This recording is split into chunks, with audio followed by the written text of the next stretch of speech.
Hai kamu kaula muda yang ingin kaya ilmu, welcome back exactly di Kamu Hukum YouTube channel. Sebelumnya, buat yang baru pertama kali datang di channelku, aku Dr. Tina Melia, SHMHCLA.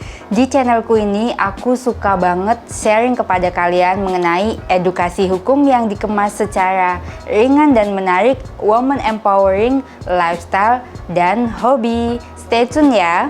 Di segmen kali ini aku akan mengupas mengenai hal yang sedang tidak tabu dan lagi hangat banget loh diperbincangkan mengenai edukasi hukum yang aku kemas secara ringan dan menarik mengenai pinjaman online.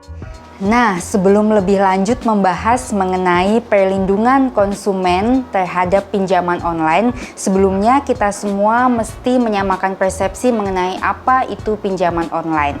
Nah, pinjaman online adalah pinjaman yang dilakukan menggunakan aplikasi online. Nah, jadi menggunakan digital aja nih, teman-teman bisa duduk gitu ya.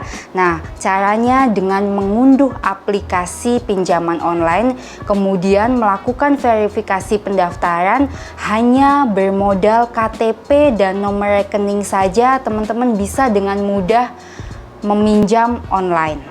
Sehingga pinjaman online ini prosesnya sangat cepat.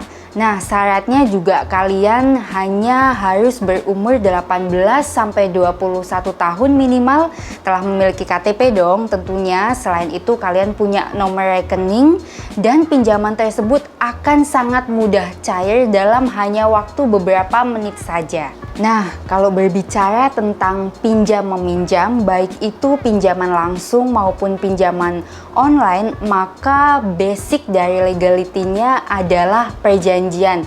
Lalu bagaimana sebetulnya perjanjian-perjanjian dalam pinjaman online yang selama ini sering bermasalah sehingga banyak sekali dalam penagihannya atau dalam collectingnya menyebabkan permasalahan yang banyak. Seperti apa sih pinjaman online ini basis pinjamannya? Lalu bagaimana peraturan OJK mengaturnya? Di POJK nomor 77/POJK 1/2016 tentang layanan pinjam-meminjam uang berbasis teknologi informasi diatur mengenai bentuk badan hukum, kepemilikan, permodalan, kegiatan usaha, batas pemberian pinjaman dana, pendaftaran, dan bahkan perizinan kepada OJK, serta perubahan kepemilikan penyelenggaraan sampai dengan pencabutan izinnya telah diatur oleh OJK. Nah, begitu penjelasannya mengenai regulasi terkait pinjaman online.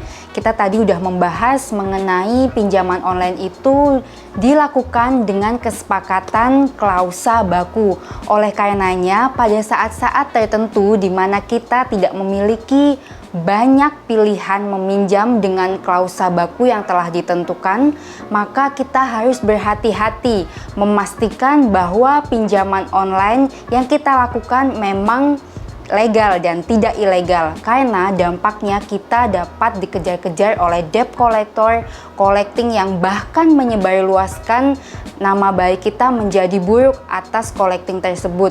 Nah, aku akan juga memberikan kiat-kiat dan tips untuk memastikan pinjaman online yang kita lakukan aman bagi perlindungan kita sebagai konsumen. Simak ya. Nah, aku memiliki 5 tips untuk memastikan bahwa kamu melakukan pinjaman online yang aman. Yang pertama, kamu harus memastikan terlebih dahulu apakah fintech lending atau layanan pinjaman online yang kamu lakukan sudah termasuk pinjaman online yang legal melalui situs resminya OJK. Nah, pastikan di sana bahwa fintech lending tersebut sudah terdaftar.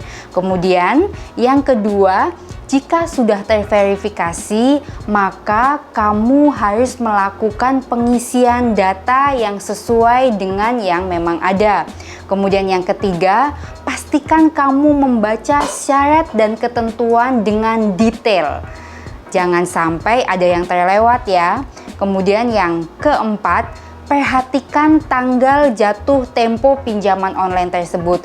Pastikan kamu mengembalikan pinjaman online tersebut dengan dana yang memang kamu miliki di tanggal di bulan berikutnya. Jadi jangan sampai ada collecting yang nantinya merugikan kamu ya.